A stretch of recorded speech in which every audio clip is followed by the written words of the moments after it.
სააპელაციოში და აპელაციის დროს მას მიუსაჯეს ოციანი პატიმრობა, ის კურიოზი საერთოდ ის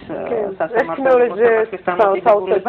ამაზე აღარ ლაპარაკობ, მაგრამ შემდგომ როგორც ანალიზით მივხვდით, ეს გაკეთდა ერთადერთი რამის გამო. მთელავში ამას მოყვებოდა დიდი მღელვარება, იმიტომ რომ მას საკმაოდ დიდი ავტორიტეტი აქვს ლაგოდეხში საერთოდ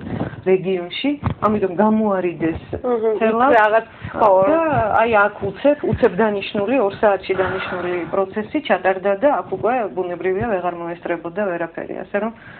შეიძლება მართლაც იყოს ადგილზე რაღაც ამ ტიპის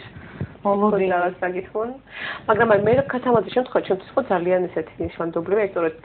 ამ ეთერში იყო მაშინ დათო ტურაშვილი და ბასაჯანიკაშვილი იყვნენ, როცა ეს ამბავი შევიწყო და გამახსენდა რომ დათოს ციგნის გამომცემელი იყო მერაბი ფესტივალის ავტორი და დამაარსებელი მერაბი ყოველ შემთხვევაში ყველას იცნობს. თორემ დაურეკე ხა პოლიტიკური პარტიის ბიულეტენის რედაქტორი თუ არის, ეს შეიძლება ვიცოდეთ ჩვენ პარტიის წევრებმა და ისინიც რაღაც კავშირი აქვს პარტიასთან, მაგრამ საზოგადოების ის არის ცნობილი როგორც ამ როგორც კარგი გამომცემელი, როგორც კარგი ადამიანი, წესიერი ადამიანი და სწორედ აი მაშინ გამახსენდა დავრეკე ამ ეთერში სწორედ თაკანში იყო მაშინ დათო ტურაშვილი და ბასაჯანიკაშვილი და მე დარეკა რატი ამაღობელმა და მე იყო რაღაც პროტესტი საზოგადოების და აი ძალიან ბევრის პროტესტი იყო, თუმცა ძალიან სამწუხარო იყო ფესტივალის იქ მივედით და ძალიან სამწუხარო იყო რომ გამომცემელი არც ერთი გამომცემელი არ გამოვიდა იქ სადაც აი ჩვენ სცენასთან მივიდა რომ და დათო ტურაშვილი იყო მიმართა იქ შეკრებილ ხალხს ვინც გაბედა და გააპროტესტა არც ერთი გამომცემელი არ მოსულა ახლოსაც კი არ ვიცი მე რა თქმა უნდა ძალიან დამწმაგული და სულ ფიქრობ ხოლმე იმ ადამიანებზე ვინც ასეთ რაღაცას ჩადეს ახლა იმ სასამართლო პროცესზე როდესაც მე რა ვქათ ამ სასამართლო პროცესს მოსამართლე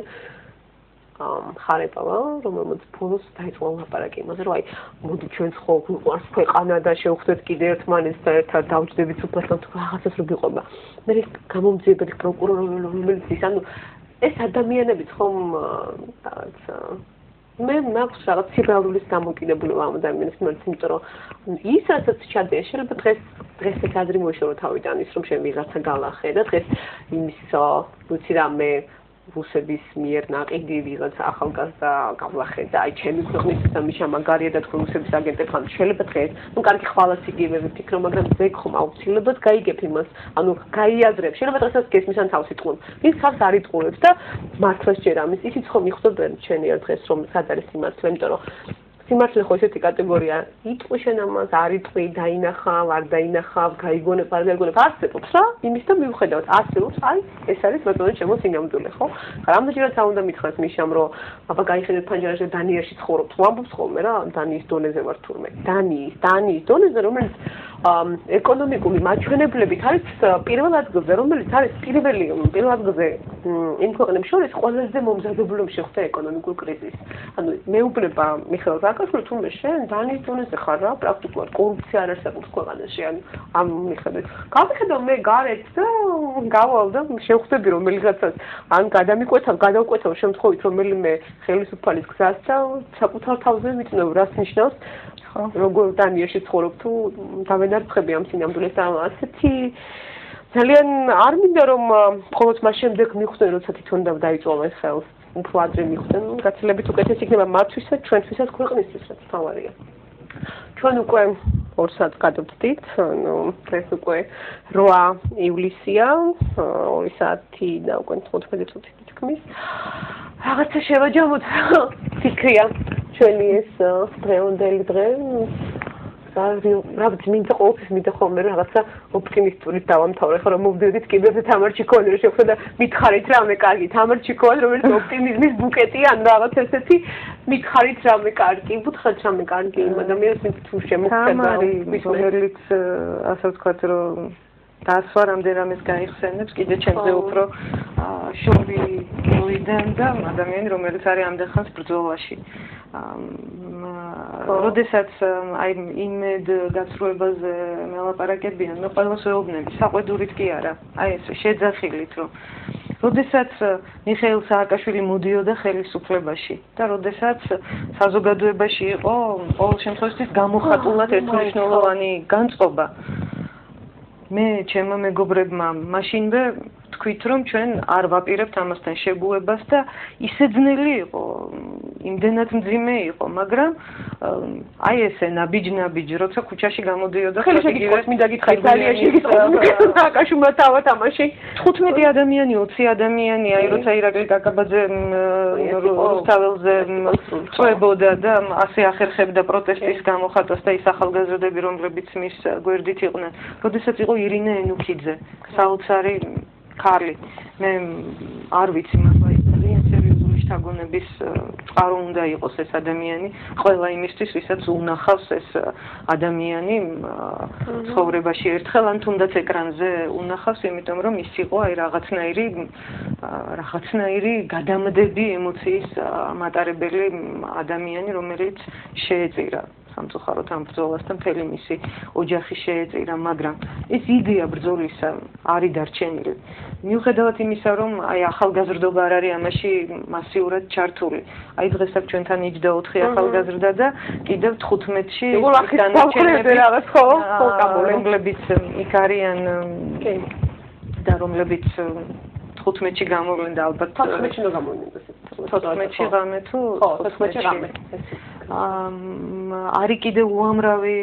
ახალგაზრდა მათ შორის პარტიულ ორგანიზაციებში არაპარტიული ახალგაზრდები არიან ახალგაზრდები რომლებიც აი თავიანთ წინადადებებზე რომ მუშაობდნენ და პარტიებს ვიგზავნიდნენ არც ერთ პარტიასთან რომ მათ ურთიერთობა და შეხება არ აქვს აი მართლა ისეთი ჯგუფია გაგიხარდება რომ შეხედავ ადამიანებს და დაელაპარაკები ძალიან ბევრი ასეთი ჯგუფი და ძალიან ბევრი ასეთი ადამიანი არსებობს ამ ქვეყანაში. ამ ჩვენს ქვეყანაში, საქართველოში არსებობს თავისუფლების ძალიან დიდი სიყვარული. იმ პერიოდში იყო სხვანაირი იდეალები, იმიტომ რომ ქვეყანა იყო დაპყრობილი ჩვენ ამ დამპყრობელის წინააღმდეგ. ეხლა ძალიან სამწუხაროა, რომ ამ ქვეყნის უბედურებად გადაიქცა უკვე საკუთარი ხელისუფლება. იმ პერიოდში დარბევაც გვახსოვს, უბედურებად გვახსოვს 9 აპრილი, როდესაც მოხდა ესეთი რამ. ბევრ ადამიანს 7 ნოემბერს გაახსენდა 9 აპრილი, ბევრ ადამიანს 15 ივნის გაახსენდა 9 აპრილი. უბედურება არის ის, რომ ის იყო როდიონოვი საბჭოთა ჯარის წარმომადგენელი ჯალათი. გაზრბოჩენი მტერი იყო და ჩემი მტერია. და საქართველოს თავისუფლების მტერი იყო და როდესაც ამ ყველაფერს შენს წინააღმდეგ აკეთებს შენივე პოლიცია, შენივე სპეცსამსახურები. ეს არის უბედურება და ეს უბედურება დიდხანს ვერ გაგრძელდება საქართველოში. ის რომ საქართველოში არჩევნები ყალბდება რაღაც და გვეტყვიან რომ აი რაღაც ინდექსებში ჩამონათვალში ვიღაცა ქვეყნები ჩვენზე უკან არიან. ეს არის საქართველოს, სადაც თავისუფლება ძალიან უყვართ. და ამაზე დიდი ბედნიერება არ არსებობს, რომ თავისუფლება უყვარს ამ ქვეყანაში მცხოვრებ ადამიანებს. თავისუფალი მედია ვეღარ დაკეტავ ამას. ვეღარ დაკეტავ, იმიტომ რომ ჩვენს ქვეყანაში იციან თავისუფალი მედიის ფასი. ვეღარ ამოქოლავ. ხომ იძულებული გახდნენ რომ მაესტროსთვის მიეცათ ლიცენზია. ხომ ამბობთ რომ არაფერი არ მოგვიპოვებია. ისეთი რამე გაუშვეს ხელიდან, იმიტომ რომ იძულებული გახდნენ, იმიტომ რომ არგუმენტი არ ქონდათ, იმიტომ რომ გადადეს ბევრჯერ, იმიტომ რომ ზეწოლა იყო, მაგრამ ბოლოს ერთხმად მიიღეს თუ ეს ერთხმად იყო მისაღები რა იყო ამდენი პრობლემა, ხო? იმიტომ რომ ვეღარ გაუძლეს ამდენ წნეხ შიგნიდან გარედან რაღაცა რეალობების წინაშე დადგნენ. აი ამაზე დიდი პროტესტი და უნდა იყოს, რომ შენ მოვდი, მე მოვედი, აგერ ვარ. ყველაზე დიდი ძირფასი რაც მაქვს, ეს არის ჩემი თავისუფლება, აი მე მოვედი, აი ამაზე დიდი პროტესტი რა უნდა გამოხატო, აგერ ვარ, აი აგერ ვარ, აჰა შენ ჩემი თავისუფლება, აჰა დამაზე ხელბორკილებ და შემიყვანი, მოვედი შენთან და მე რაღაც ის საოცრება რაც გააკეთეს, ანუ თუმცა ეს უფრო მანამდე იყო ჩაფიქსებული, იმიტომ რომ მე ხაროცა მივედი 14 ივნისს ეს იყო გაცილებით, მადრე მივედი სანამ ეს ახალგაზრდები მოვიდოდნენ და ეს ჩასაფრებები როგორ იყო გამზადებული, მაგრამ აი მაინც ვერაფრით წარმოვიდგენდი, თუ მაქვს განცდა, აი სულ მაქვს განცდა, აი რაღაცა ვერაფრით სულ მე ამაზე უფრო მეტი საშინელება არის, ანუ ამაზე უფრო მეტი არის, არა ვერ გაბედავენ ასე, არა როგორ გაბედავენ, მე მახსოვს აი ჩემთვის იყო აი